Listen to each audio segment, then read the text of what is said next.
Hi అండి, అందరికీ నమస్కారం. Welcome to my channel.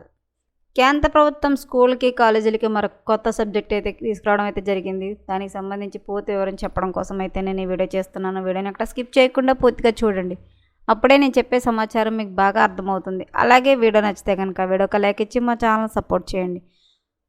కొత్తగా ఎవరైనా మా ఛానల్ చూస్తున్నట్లయితే కనుక తప్పకుండా సబ్స్క్రైబ్ చేసుకోండి. అప్పుడే నేను పెట్టే మరిన్ని అప్డేట్స్ అన్ని నోటిఫికేషన్కి అయితే వస్తాయి. అలాగే ఈ వీడియోని లైక్ చేయడం వల్ల వీడియో కొంతమందికి రీచ్ అయ్యే ఇన్ఫర్మేషన్ మరి కొంతమందికి అయితే రీచ్ అవుతుంది.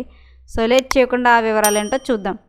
దేశంలోని అన్ని పాఠశాలలు కళాశాలల్లో సమగ్ర లైంగిక విద్య ప్రవేశపెట్టాలని కేంద్ర ప్రభుత్వం నిర్ణయించినట్లు సోమవారం సుప్రీంకోర్టుకు కీలక తీర్పునిచ్చింది.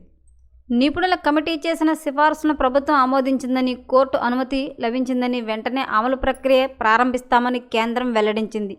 Justice B V Nagarathnam, justice Amar మహదేవ్లతో కూడిన ధర్మాసనం ముందు హాజరైన అదనపు సొలిసిటర్ జనరల్ ఐశ్వర్య భాటి ఈ విషయాన్ని వెల్లడించారు. కమిటీ సమర్పించిన నివేదికను ప్రభుత్వం అంగీకరించిందని, దేశవ్యాప్తంగా అమలు చేయడానికి సిద్ధంగా ఉన్నట్లు తెలిపారు.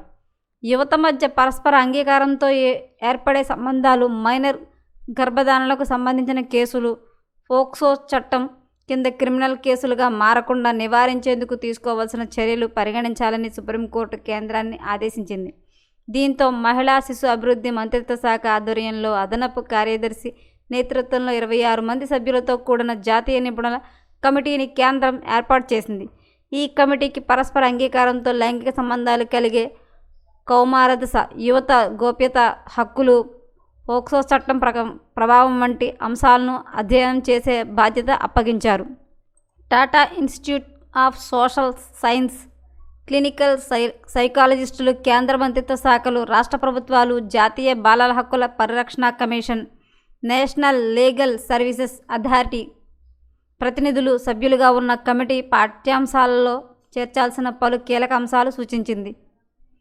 సమగ్ర లైంగిక విద్య, బాలలపై లైంగిక దాడుల అవగాహన, వ్యక్తిగత పరిశుభ్రత, శరీర భాగాలపై ప్రాథమిక అవగాహన, భద్రతా అంశాలు, సురక్షిత అసురక్షిత స్పర్శ గురించి విద్య. ఈ అంశాలను ప్రాథమిక స్థాయి నుంచే పాఠ్యాంశాలలో భాగంగా చేర్చాలని కమిటీ సూచించింది. ఈ అంశాలపై తగిన పాఠ్య ప్రణాళికను రూపొందించాలని కమిటీ సూచించింది. అలాగే జాతీయ విద్యా విధానం 2020 లక్ష్యాలకు అనుగుణంగా పాఠశాలలు కళాశాలల్లో కౌమారదశ విద్యను ప్రవేశపెట్టాలని పేర్కొంది. ప్రాథమిక పాఠశాల స్థాయి నుంచే ప్రత్యేకంగా శిక్షణ పొందిన ఉపాధ్యాయులను నియమించాలని కమిటీ సిఫారసు చేసింది.